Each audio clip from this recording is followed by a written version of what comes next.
how do I know if my baby needs glasses? Can they see? And the most concerning thing is there something wrong with their eyes? It's one of the most important senses that we have. Their vision, honestly, is going to be about 20 over 800. You could be standing 800 feet away from where your little baby is standing 20 feet away and seeing the same thing. Do not listen to anyone that says, oh, your baby's that's just normal. They'll outgrow it. You need to get it checked. Welcome to In Focus, your guide to seeing clearly for your family and yourself. I'm your host, Dr. Rupa Wong, board-certified ophthalmologist, and we're going to be diving deep into a question I think most parents have about their babies and their toddlers. How do I know if my baby needs glasses? Is there a right age for a first eye exam? And how do I know what my baby actually sees? Can they see? And how do you figure out what type of glasses they need? We're going to be covering all of that and more in today's episode. So first, let's break it down. Just like every other thing, every other milestone your baby is meeting, vision has its own milestones. Because just like walking and talking, your child's vision also has different stages. And they are not born with perfect 20 over 20 vision, but I bet you probably already knew that. But when is it time to get concerned? Well, first, it's important to just know what is normal for your child, for your baby. What are they actually seeing? What is their world like? Because it's so amazing. You have this newborn baby. You are so excited. And the most concerning thing is there something wrong with their eyes? It's one of the most important senses that we have. And for babies, it develops just like the walking and the talking. But for some reason, we always think as parents that, oh, they should be born with perfect full vision and be able to see everything. And then there's worry, of course, naturally so, when that doesn't seem to be the case. So let's break it down.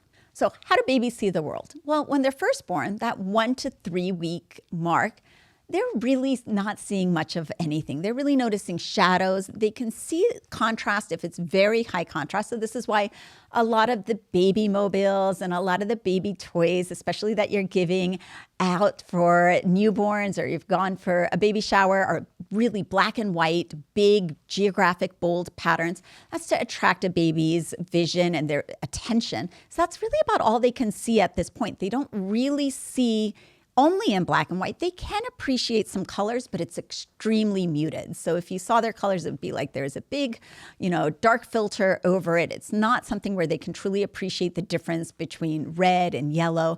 So just a lot of shadows at this point. Their vision, honestly, is going to be about 20 over 800. So what do I mean by 20 over 800?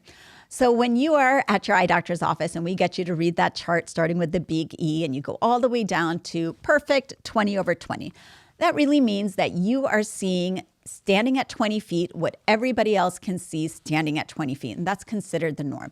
We could really break it down. There's some geometry involved with angles and how much arc it's subtends, but I'm not going to go there because geometry was not my absolute favorite thing, though I do love math.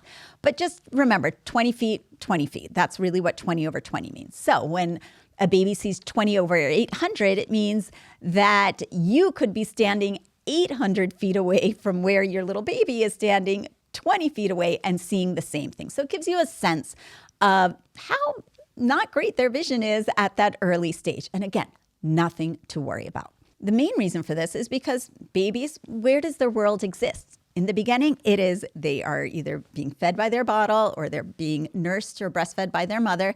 And their world is right here, 8 to 10 inches away. That is all the vision that they need, at least in the beginning. Now, at 1 month, their vision gets a little bit better. Their vision improves to 20 over 600, still not great, and they're starting to appreciate a little bit more in terms of contrast. At 2 months, this is going to even get a little bit better, and they start to see 20 over 400. So again, we're starting to improve with the vision. They're still not really able to make out real defined shapes or anything like that, or even appreciate subtle color differences. But those receptors are starting to form. At 2 months, we also see that babies are starting to follow moving objects. We call this fix and follow. So you'll show a little toy, they'll be able to move. They can't quite move their head yet, but their eyes will start to track that object. But if your child does not have this tracking ability at 2 months, do not worry. this really has a range. It's not hard and fast at 2 months. This really develops anywhere from about 2 to 4 months of age. At 3 months, we again start to see an improvement in the way that the eyes work together.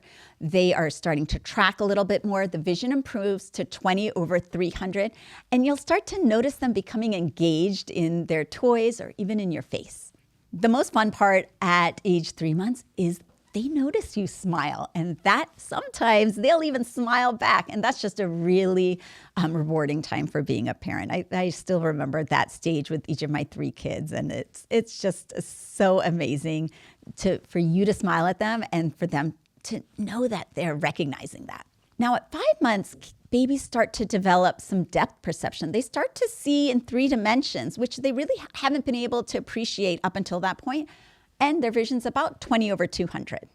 At 6 months, we really see a big improvement in their vision. They're starting to be able to recognize faces across the room.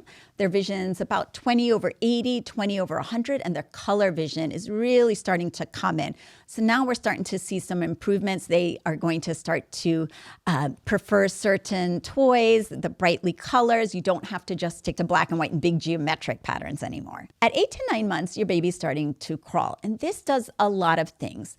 This really improves their hand, foot, and eye coordination, and that's going to get the visual system to develop even better. Their vision starts to improve to about 20/60, and they're starting to grasp at things, and they're really starting to truly play and interact with their environment. It's such an exciting time. At 1 year, a baby can actually judge distances, and this is probably the most amazing thing. Their vision's really going to be about 20/40. Now, we can't put a baby in a little eye exam chair and have them read the eye chart, but this is what our estimates are about their vision, and they're able to recognize people and objects across the room, so they're truly starting to interact with their environment. Past the age of about 1, their vision is about 20/30. So you've got a 16-month, 17-month-old baby. They're almost at adult levels of visual acuity. So the number one question that I often get is, how do you even check a baby's vision? You can't put them in the eye exam chair. That is 100% true. We can't do that. But we have a lot of different ways that use objective measurements to be able to check to see what a baby should be seeing, or if they have any issues, what their glasses prescription would be. So we'll start with, what does your pediatrician do? Your pediatrician is checking basically to make sure there's a red reflex. If there's not a red reflex, that could be a sign of a cataract or even a special kind of eye cancer. So they're checking to make sure there's not something super serious that's limiting the amount of light that gets let in through the eye. They're also checking to see if the baby is able to track at the various milestone appointments, if they're meeting these visual milestones that I discussed before. And then last, they're checking the response of the pupils.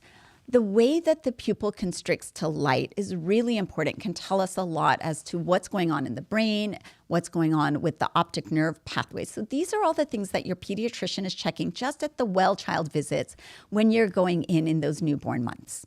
Now, your pediatrician may also have what's called a photo screener. It almost looks like a big instrument that the nurse or maybe the doctor will hold, and your child sits or stands a couple of feet away, and they're taking this little picture of the child's eyes. What they're actually doing is they're able to get an assessment of the refraction. The refraction means the prescription, the glasses prescription of your child. They're able to get a sense also if there is a red reflex that's missing, or if there's any crossing or deviation of the eye, if there's a lazy eye. These photo screeners, especially depending on which one is used by your pediatrician, can be really accurate.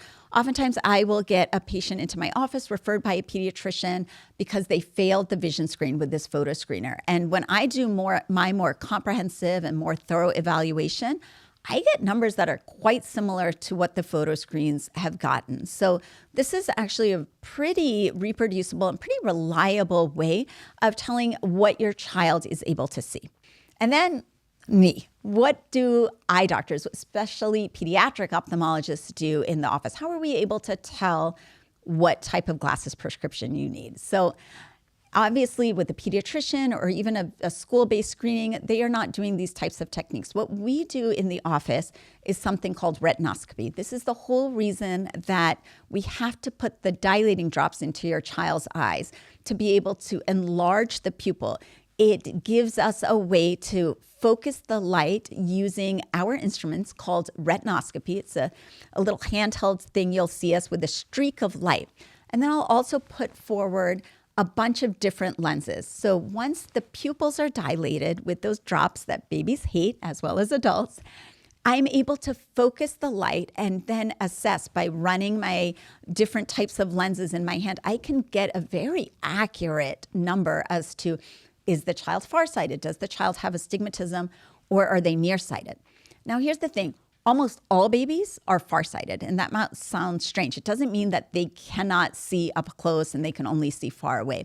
It means their eyeballs are short because they're babies and they have not fully developed. So their eyeballs are short and they are hyperopic. But that's fine. It doesn't mean they can't see, because just like everything with a baby, it's extremely elastic. Their lens in their eye is able to focus well past a large amount of plus power or hyperopia. So you don't see all babies wearing glasses. It's actually pretty rare for a baby to need glasses. But if you were to measure every single baby like I do, they actually measure with some plus prescription. They aren't right at zero. I'd be concerned if they were at zero, because that would mean that likely they're going to become nearsighted in the future.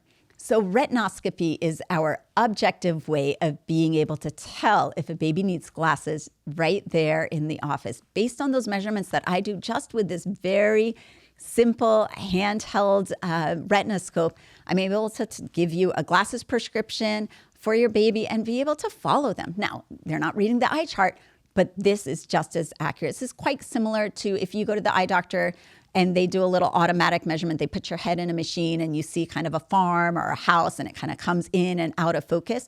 That's an auto refractor, and I do it by hand, as do all pediatric ophthalmologists. We do it by hand for babies and toddlers and kids who are too young to be able to sit in the auto refractor. But it is accurate. Just because it's done by hand doesn't mean it's not accurate. In fact, when I do it by hand, I'm even more accurate because I can make sure that the child is looking exactly where they need to be looking. Sometimes, kids, they've got short attention spans. They're looking all over the place. This is a really accurate way of determining the glasses prescription. So you can feel confident if you saw a pediatric ophthalmologist and they checked and did the dilating drops and did this funny looking thing that we have assessed to make sure if your child needs glasses. And likely they probably said, oh, that's a normal amount of hyperopia for your age and no glasses are necessary, because their lens can focus all the way, all of those small things. Once you're past the age of about 40 or 45, like I am, our lens does not change shape in that same way. And that's why we all need reading glasses. But that's a whole different topic right there. So what type of glasses do babies need? Do they actually need the glasses? I just finished saying all kids are hyperopic. Well, if they're extremely hyperopic or extremely plus power in their prescription, they absolutely might still need glasses. And that's because at this really critical age, when infants are young, their visual system is still developing. They have actually shown that they are creating optic nerve connections from the back of the eye to the occipital region in their brain from birth till about age 13. It's called the critical period of visual development because it's critical. And if we don't give the brain a clear image at this most crucial time, then there's the chance that they might not develop perfect 20/20 vision. So that's why it's not really something that's optional. If the eye doctor says that your child or your toddler or your young kid needs glasses, you absolutely need to give them. And you don't worry about the cosmetic of having glasses on your little baby. They look so cute, so don't worry about that.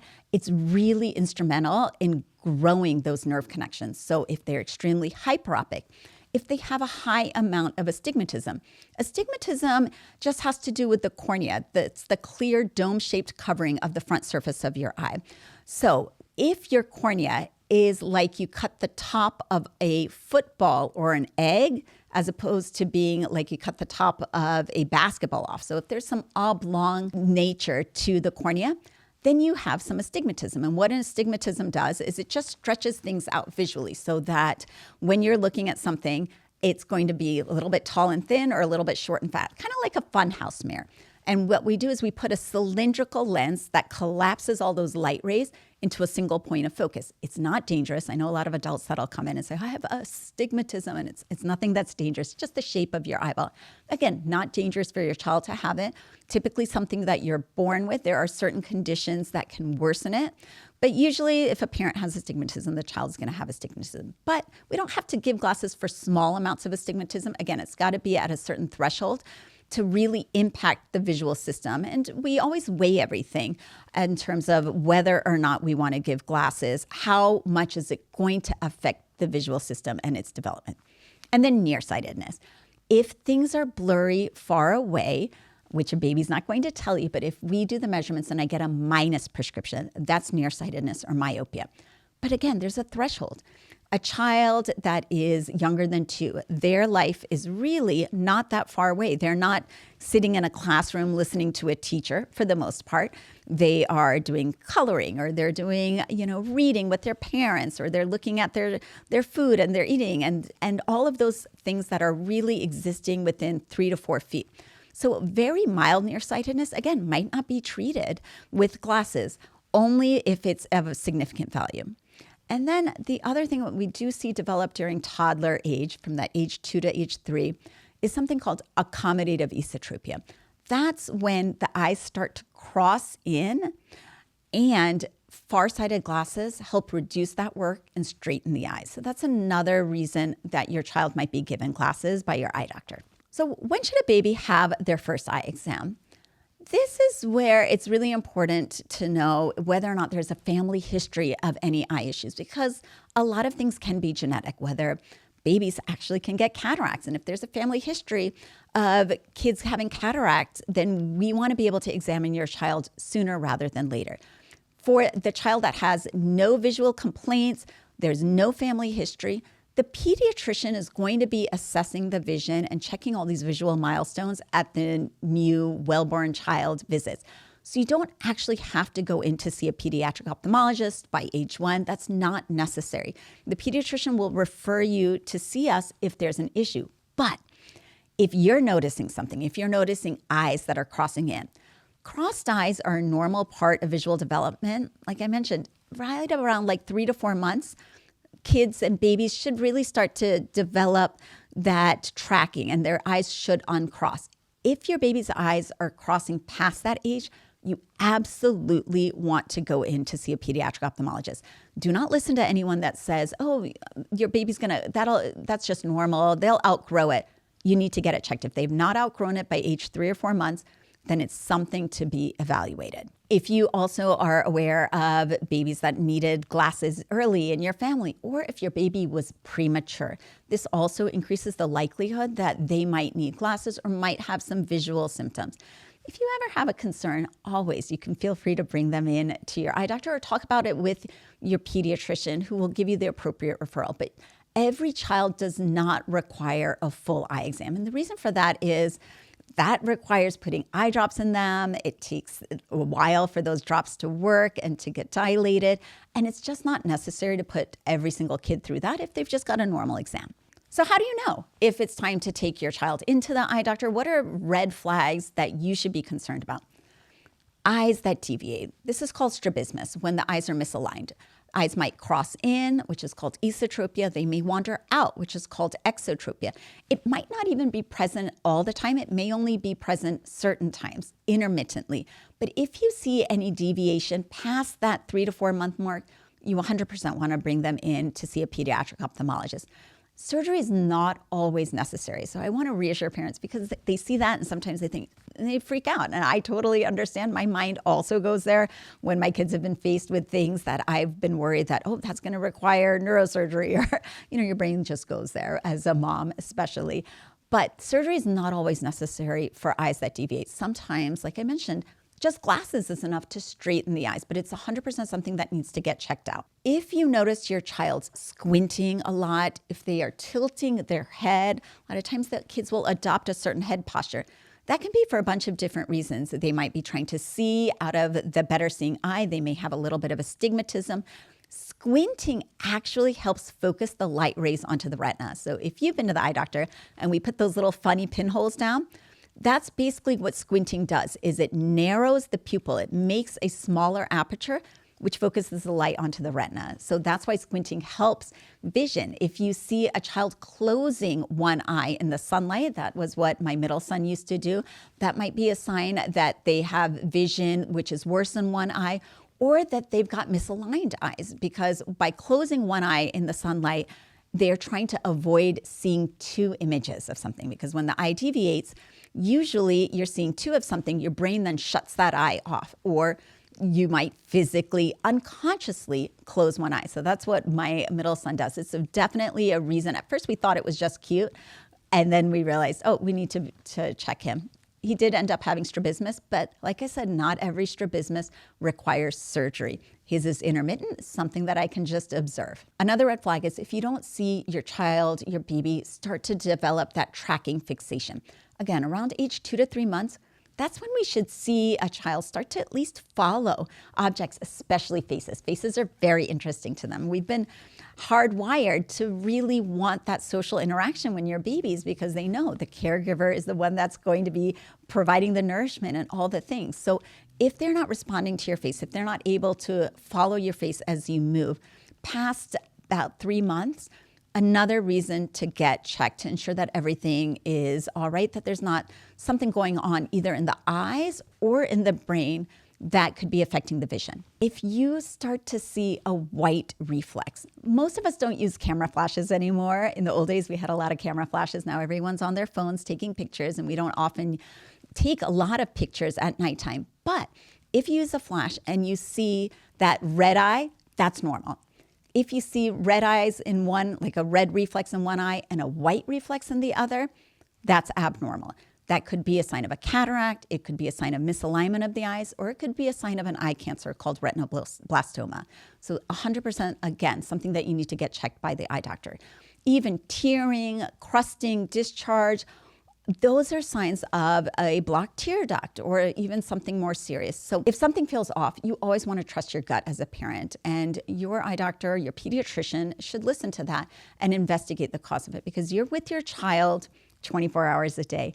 We get just a small snapshot of them in the office. So if you feel like there's something that's not quite right, they don't seem to be visually attentive, you've noticed some swelling of an eyelid, please let us know. And always be your child's best advocate, because you see them all the time, and we might see something looks fine, but we'll schedule follow-up appointments and be a little bit more vigilant if it's something you're noticing. Your baby's eyes are growing and changing just like the rest of them, and it's such an exciting thing to see their vision develop and see how they interact with the world. Just know what these visual milestones are. I think this will help just reassure a lot of fears that parents have, and always trust your feelings as to what's going on with your child. And again, I want this to be a conversation and not a lecture. So please share your questions with me via Instagram or via voice memo. Oftentimes, parents don't realize that they have the same question or the same concern unless they hear somebody else echo it. You can reach me at 347-470-1881 and leave a voicemail. And that's something that we can play on the show and be able to answer together. Until next time, I'm Dr. Rupa. Keep your life and family in focus. Thanks for joining me on In Focus. If you found today's episode helpful, I'd love for you to share it with a friend, leave a review, or hit that subscribe button so you never miss an episode. For more tips on eye health, parenting, and staying focused in a busy world, follow me on Instagram at Dr. Rupa Wong, or head to drrupawong.com. Until next time, keep your vision clear, your priorities focused, and your family thriving.